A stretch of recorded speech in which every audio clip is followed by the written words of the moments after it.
Hello friends, welcome to VMR Logics, Ssc Gd Daily Vocab. Hello friends, welcome to VMR Logics, Ssc Gd Success Classes Daily Vocab Lo Day 18. Synonym Fragile. Fragile ante సులభంగా పగిలిపోయేది అని అర్థం అన్నమాట. సులభంగా పగిలిపోయేది వేరు. కానీ fragile అంటే అర్థం ఏంటి? సులభంగా పగిలిపోయేది అనమాట. అంటే ఇప్పుడు మనము గాజు గ్లాస్ ఉందనుకోండి, జస్ట్ ఇలా చేతిలోంచి జారగానే అవుతుంది, పగిలిపోతుంది కదా, దాన్ని ఫ్రజైల్ అంటారు. కాబట్టి సినోనిమ్ అడిగాడు కాబట్టి మనకు కావాల్సిందేంటి? బ్రేకబుల్. BREAKABLE. వైట్ సరిగ్గా కనిపించట్లేదని బ్లూలో రాస్తున్నాను. ఇది డ్యూరబుల్ అంటే అర్థం ఏంటి? చాలా కాలం మన్నేది అని.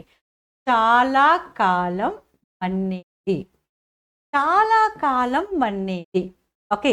కానీ ఒకవేళ ఫ్రజైల్కి యాంటోనిమ్ గనక అడిగి ఉంటే మనము డ్యూరబుల్ అని తీసుకునేవాళ్ళం. కానీ సినోనిమ్ అడిగాడు కాబట్టి వీఆర్ టేకింగ్ వాట్? బ్రేకబుల్. ఈ వర్డ్ స్లాండర్, SLANDER,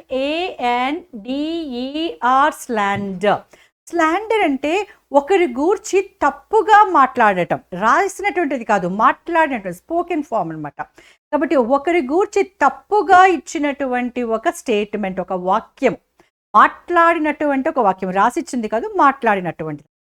సో ఒకరి గూర్చి తప్పుగా మాట్లాడినటువంటి ఒక స్టేట్మెంట్ అనమాట. నౌ క్రూయల్ అంటే తెలుసు కదండి, క్రూరత్వం.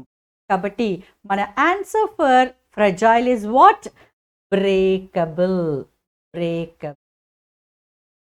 Now question number 2, it's on antonym. Belief అంటే ఏంటండి? విశ్వాసం,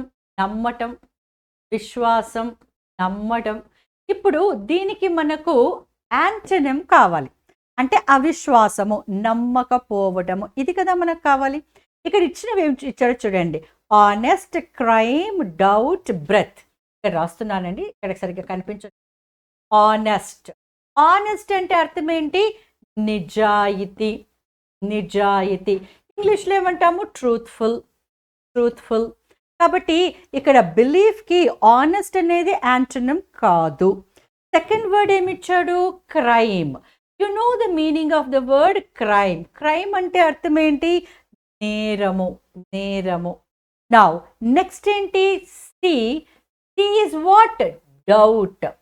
డౌట్ అంటే అర్థం ఏంటి? విశ్వాసము లేకపోవటము. విశ్వాసం కానీ నమ్మకం కానీ లేకపోవడం. ఇక్కడ బిలీఫ్ అంటే విశ్వాసం ఉండటం, నమ్మడం. ఇక్కడ డౌట్ అంటే ఏంటి? విశ్వాసం లేకపోవటం, నమ్మకపోవటం. కాబట్టి ఇప్పుడు ఈ బిలీఫ్కి మనకు యాంటోనిమ్ కావాలంటే ఏం తీసుకుంటామండి? డౌట్. ఇక ఫోర్త్ వర్డ్ ఇక్కడ ఏం రాయబడింది అంటే బ్రెత్. BREATH, బ్రెత్ అంటే శ్వాస. ఓకేనా? కాబట్టి what is our answer here? Our answer is doubt. Now question number 3, ink, pen, dash, body. అంటే మనం ఇప్పుడు ఎలా అర్థం చేసుకోవాలి? పెన్నులో నుండి ఇంక్కి రిలేషన్ ఏంటి? బాడీ నుండి ఇచ్చినటువంటి దానికి రిలేషన్ ఏంటి? పెన్నులో ఏది ప్రవహిస్తుందండి? ఇంక్ ప్రవహిస్తుంది. మరి బాడీలో ఏది ప్రవహిస్తుంది? బ్లడ్ ప్రవహిస్తుంది కదా. అంటే ఇక్కడ మనం ఏం అర్థం చేసుకుంటున్నాము అంటే ఇచ్చినటువంటి పదాల మధ్య రిలేషన్ ఎలా ఉంది అని. ఇప్పుడు పెన్ అంటున్నాము, ఇంక్ అంటున్నాము. ఇప్పుడు మనం అనొచ్చు ఏంటంటే పెన్నులో ఇంక్ పోస్తే పెన్ను పని చేస్తుంది అని. ఓకే, మరి బాడీలో ఏం పోస్తే? ఫుడ్ పోస్తేనా, లేకపోతే వాటర్ పోస్తేనా? ఏది పోస్తే? అట్లా అని కాదు కదా, అప్పుడు ఫుడ్ వాటర్ కనబడుతుంది కదా. So what exactly is important here? పెన్నులో ప్రవహించినది ఏమిటి? Is ink. బాడీలో ప్రవహించినటువంటిది ఏమిటి? బ్లడ్. కాబట్టి what is our answer option? Here answer option is B. B blood. ఇక్కడ ఏలో ఫుడ్ ఇచ్చాము, సిలో వాటర్ అండ్ డిలో నర్స్. కాబట్టి ఆన్సర్ ఆప్షన్ ఏమవుతుందండి? బ్లడ్. ఓకేనా? And question number 4, it is idiom. Under the weather.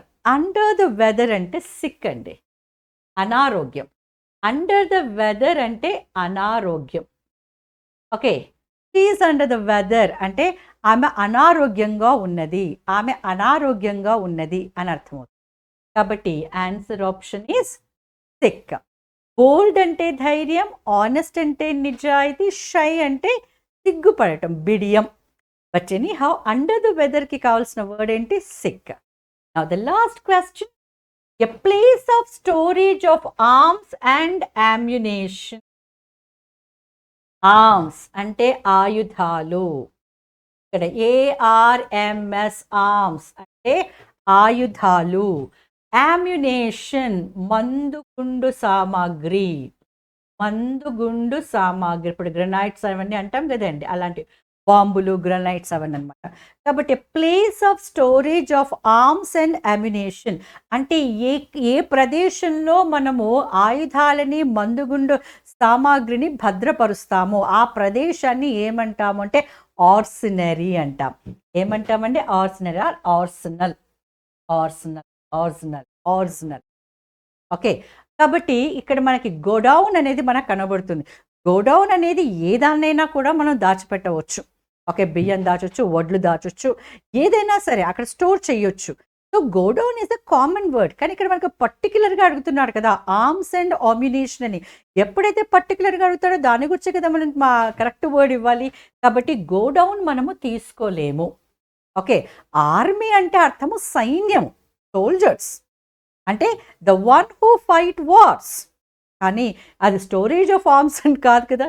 Okay, now regiment అంటే అర్థం ఏంటంటే ట్రూప్. ఓకే, అంటే ఒక సైనిక విభాగము. తెలుగులో చెప్పుకోవాలంటే సైనిక విభాగము. ఓకే, మొత్తం ఎంతో పెద్ద సైన్యం ఉంటుంది కదండి, కొన్ని భాగాలుగా చేస్తారు కదా. సో ఒక్కొక్క భాగము, ఇప్పుడు ఫర్ ఎగ్జాంపుల్ పంజాబ్ రెజిమెంట్ అంటారు, తెలంగాణ రెజిమెంట్ అంటారు. అట్లా ఒక్కొక్క ప్లేస్ యొక్క అంటే ఆ ప్రదేశానికి సంబంధించినటువంటి ఒక భాగానికి ఒక పేరు పెట్టారనుకోండి.